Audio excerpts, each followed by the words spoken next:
জয় বড়মার জয়। ধর্ম হোক যার যার, বড়মা সববার। কথায় বলে ভগবান না চাইলে কখনো তার দর্শন পাওয়া যায় না। কোনো তীর্থস্থানে যাবো বললে শুধু হয় না, ভগবানের সম্পূর্ণ ইচ্ছে থাকলে তবেই তুমি কিন্তু সেখানে যেতে পারবে। হ্যালো এভরিওয়ান, আমি হচ্ছি রাখি। তোমাদের সামনে আজকে নতুন একটা ব্লগ নিয়ে চলে এসেছি। ভিডিও টাইটেল থাম্বনেল দেখে নিশ্চয়ই কিছুটা বুঝতে পেরেছো। এই যে আমি, আমার দিদি, আমার পরিবারের সবাই মিলে, মানে আমার বর, আমার মেয়ে, দিদি, জামাইবাবু আর আমার বোন সবাই মিলে এসেছিলাম বড়মার দর্শনে। হ্যাঁ, নৈহাটির বড়মা। তোমরা অনেকেই কম বেশি জানো। তো নৈহাটির বড়মা অনেক দিন থেকেই যাওয়ার ইচ্ছা ছিল, কিন্তু আজকাল করে হয়ে আর উঠছিল না। আসলে মা না চাইলে কি আর কখনো কোথাও যাওয়া হয়ে ওঠে? মাকে তো আগে চাইতে হবে, তাই না? মায়ের কাছে যতই যাবো করি, কিন্তু আসতে আর পারি না। তো এতদিনে মা চেয়েছে, তাই আমরা মায়ের কাছে চলে এসেছি। তো প্রথমে আমরা বাসে করে এসে গঙ্গার পাড়ে আসি। তো সেখানে ফার্স্টে সবাই মিলে স্নানটা সেরে নিই। স্নান সেরে শুদ্ধ মনে শুদ্ধ শরীরে মায়ের দর্শন করব। মনটা যেন একটা অন্যরকম আনন্দে ভরে উঠছিল। বড়মা, বড়মা নামটার মধ্যেই যেন কেমন একটা অন্য রকমের ভাব, তাই না? মা, এই মা নামের মধ্যে কত মাহাত্ম্য লুকিয়ে আছে।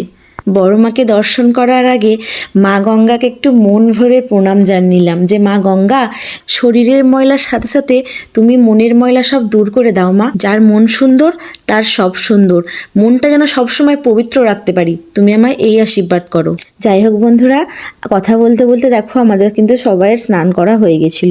তো সবার শেষে আমি স্নান করেছিলাম, তাই সবাই আমার জন্য একটু অপেক্ষা করছিল। তো স্নান করার পর আমরা কিন্তু গেছিলাম নদী পেরিয়ে, মানে বোটে করে নদীর ওপারে, মানে নৈহাটির যে ঘাট সেখানে। গঙ্গা স্নান করতে অনেকবার গেছি, কিন্তু এই বোটে করে কখনো গঙ্গা পার হওয়া হয়নি।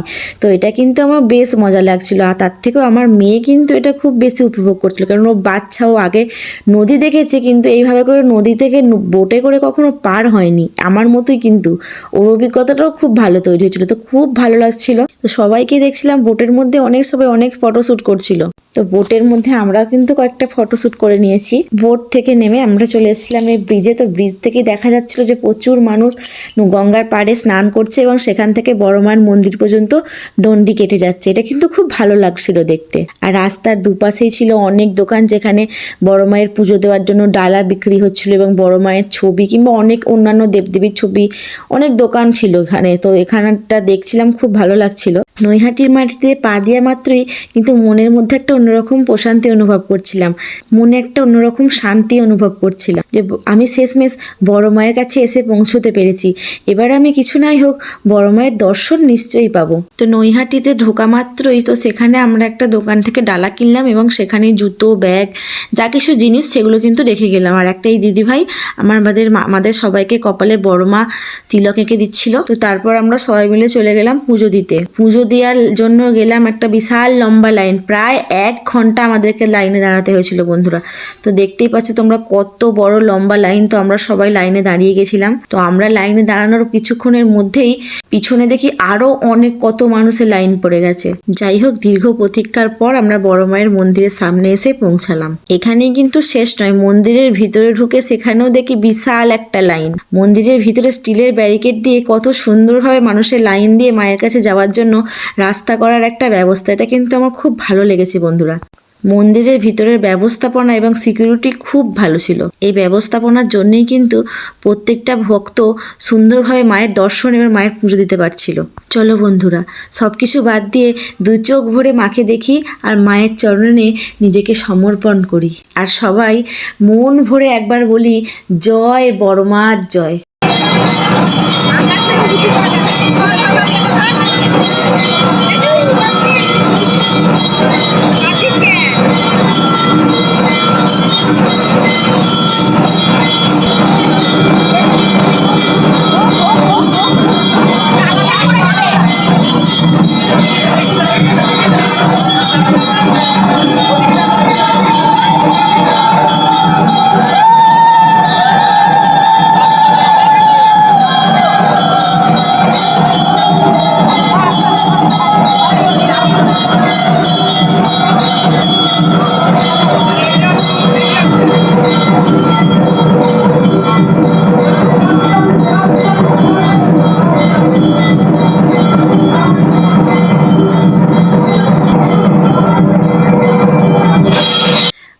মাকে দু চোখ ভরে দেখে চোখের জল আর ধরে রাখতে পারলাম না।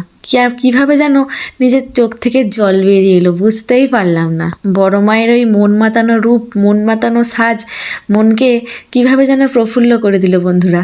আমার হৃদয়, আমার চোখ এমনি এমনি যেন ভিজে এলো। বড় মায়ের চরণে আমার সামান্য কিছু যে পুজোর উপকরণ ছিল সেগুলো আমি নিবেদন করলাম। বড় মা, তুমি সবার মা, তুমি এই জগতের মা, তুমি সবাইকে রক্ষা করো মা, তুমি সবাইকে ভালো রেখো, সুস্থ রেখো, আর সবার সব মনের আশা তুমি পূর্ণ করো মা। আর তুমি নিজেও কিন্তু খুব ভালো থেকো মা। মা ভালো থাকলে তোমার এই সন্তানরাও সবাই ভালো থাকবে। ভক্তদের প্রচুর ভিড়ের জন্য মন্দিরের ভিতরে কিন্তু 2-3 মিনিটের বেশি কাউকে থাকতে দিচ্ছিল না। তো সবাই একের পর এক ডালাগুলো পুরোহিতের হাতে ধরিয়ে দিচ্ছিলেন, তো ওনারা পুজো করিয়ে সবাইকে বাইরে বার করে দিচ্ছিলেন। তো আমাদেরও পুজো দেওয়া হয়ে গেছিলো, তো আমরাও চলে এসেছিলাম। তো পুজো দেওয়ার পর আমরা বাড়ির থেকে কিছু খাবার নিয়ে গেছিলাম, তো সেগুলোই আমরা এখন খেয়ে নিচ্ছি। তো খাওয়া হয়ে গেলে তো আমরা যে পাশে যে দোকানগুলো ছিল, তো সেই দোকানগুলো আমরা একটু ঘুরে দেখতে গেছিলাম। তো সবাই মিলে আমরা একটা করে বড় মায়ের যে ছবিগুলো ছিল, যে ছবিগুলো একটা কিনবো বলে ঠিক করেছিলাম। তো দেখো বন্ধুরা, কত সুন্দর সুন্দর ছবি রয়েছে, আর আমার কিন্তু এই বড় মায়ের এই ছবিটা খুব পছন্দ হয়েছিল, তো আমি এটাই নিলাম। তো কেমন হয়েছে তোমরা কিন্তু একটু প্লিজ কমেন্টে জানাবে। আর সেম একই ছবি আমার দিদি আর আমার মায়ের জন্যও নিয়েছিলাম। আরও কিছু পছন্দ মতো জিনিস আমরা সে দোকান থেকে কিনে নিয়েছিলাম। সকাল গড়িয়ে দুপুর চলে এলো, তো চলো আমরাও এবার বাড়ির দিকে রওনা দিই। বাড়ি ফেরার জন্য আবার আমরা বোটে করে নদী পেরিয়ে এলাম, গঙ্গা পেরিয়ে এলাম। তো আবার বাড়ি। চলো বন্ধুরা, ব্লগটা এখানেই শেষ করছি। ব্লগটা কেমন লাগলো তোমরা প্লিজ কমেন্টে জানিবে, আর অবশ্যই ভালো লাগলে চ্যানেলটা সাবস্ক্রাইব করবে। সবাই পাশে থাকবে। আর সবার শেষে আবারও একবার বলছি, জয় বড় মার জয়।